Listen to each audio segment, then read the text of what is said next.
Okay, some students are rather good at power series.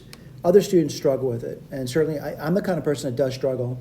And what I'm going to point out is I really don't know the series for arctangent. So what I want to do is I want to write down that I know this over here. I know 1 plus u squared du is equal to arctangent. This is a tough problem, by the way, u plus c. All right? And then I know this guy in the integrand it looks geometric to me. Right, so I'm going to write this over here. So it's going to be 1 minus u squared plus, again, let me point out what I mean by geometric. I'm seeing this over here. Sort of, anyway.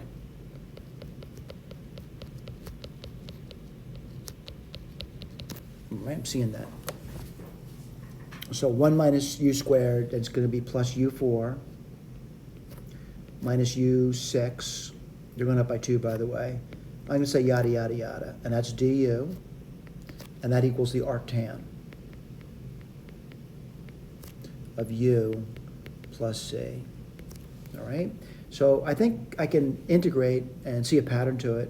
And what am I going to see? I'm going to say u, and then I'm going to see u squared, u cubed over 3, plus u5 over 5. Let me start putting down numbers over here too. Minus u7 over 7 plus yada, yada, yada. And that equals arctangent of u plus c. All right? So what I want to do is I want to figure out what the c is. And the way I do that is I set u to be 0. And the arctan of 0 is 0. So the c is 0. So I know the arctan of u is the same thing as u to the first power over 1 minus u cubed over 3 plus u5 over 5 minus u7 over 7 plus yada, yada, yada. Now if I know that, I know the arctan of x squared. Let's write that down. Arc tangent of x squared. Let's be careful. What do you get there? You're going to get x squared over 1 minus x6 over 3 plus, I'm squaring the x by the way, x10 over 5 minus x14 over 7 plus yada, yada, yada. I got that part done. All right? Then someone says, what are you going to do now? Well, gee, I guess what I have to do is divide through by x squared now. All right? So arctan, this is a big problem, by the way, of x squared over x squared is going to equal, well, I'm going to say x to the 0 over 1 minus x4 over 3 plus, let's see, that's x8 over 5 minus x12 over 7 plus yada, yada, yada. All right? Let's see if I did that right. I got 1, 3, 5, 7. It's going up by 2. 0, 4, 8, 12. That's going up by 12, and it's alternating. What do I want to do with this thing? I want to integrate it. And remember, it's a multiple choice exam. No one's looking at your work. All right? So I think I'm really close to being able to write a series down now. I'm going to start to erase my distractions at this point.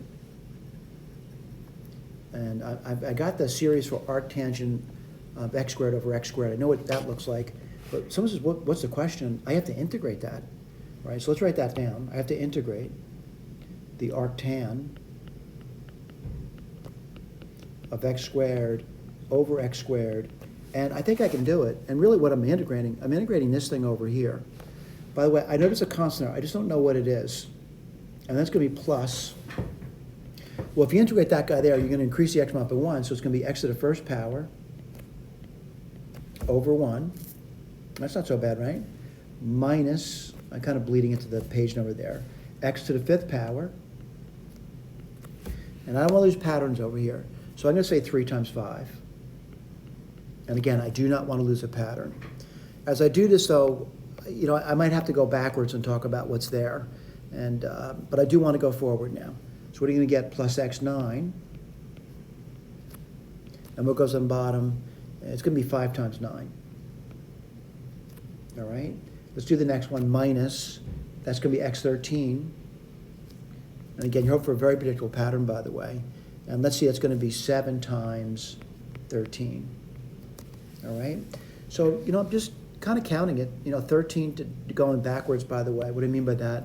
I'm looking at this over here, 13, 9, 5.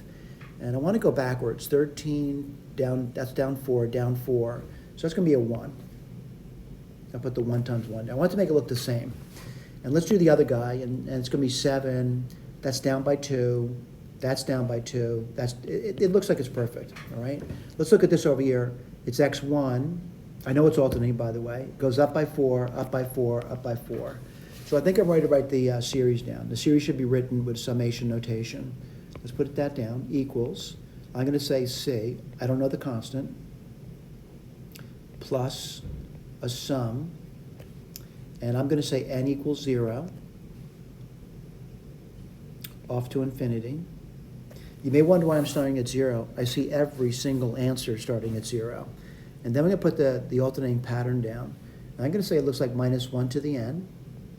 That's going to give me plus, minus, yada, yada, yada. All right, I'm going to deal with the, one number at a time, by the way. And I'm going to deal with the 1 first, and the 3, and the 5, and the 9. And that has something to do with the number 2. So I'm going to say 2n plus 1. Well, if you start at 0, you get 1, and 1 would give you 3, 2 would give, yep, that works beautifully. Then I'm going to do the other number, and the other number is going to be this 1, the 5, the 9, and the 13. And what does that give me? That's going up by 4. So I'm going to say, let me get my black pen back. I'm going to say 4n. Let's see. I got to be careful here, don't I? And if we're starting at 0, I want it to be 1 initially, so I have to do 4n plus 1. Now what's the power going to be? X to the 4n plus 1. Let's just check that. If I start at 0, I get x to the 1. 1 would give me 5, 2 would give me, yeah, it looks beautiful. Looks really good. Now the question is it in the answer key? And what do I notice immediately? I'll point this out to you. It's right over here. Was that a long path there? It is. Are some people faster than others at getting there? Of course they are. It took me time to get there. Thank you.